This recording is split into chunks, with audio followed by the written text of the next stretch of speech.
در خانه نشسته بودیم، یک ولا تصمیم گرفتیم که بریم بیرون. از اونجا که ماشین رو تحویل دادیم ماشین نداریم، با 2 تا پامون میخوایم بریم دیگه. هی زندگیه. ملیس گفت دلم صدف میخوایم، ما هم رفتیم صدف خوردیم. من 5 تا گرفتم، ملیس 10 تا. خدایش خیلی خوشمزه بود، جاتون خالی، دلتون نخواد. کل کپوت لیمو زدیم روش، کباب.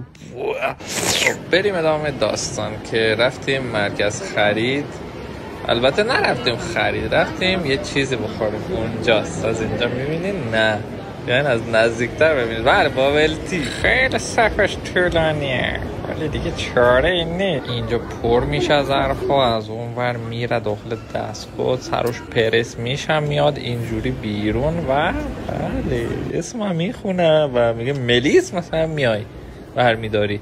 ما هم شاد و خندان رفتیم که تستش کنیم ببینیم چه مزه‌ای میده، طعم جدیدی که تا حالا امتحان نکردیم. ملیس هولو کارامل گرفت، منم کارامل و چی بود؟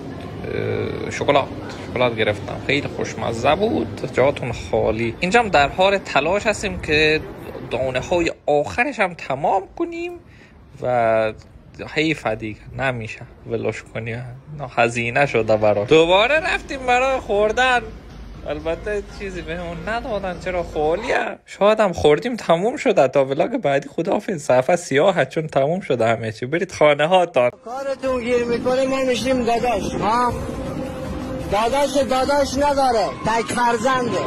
وای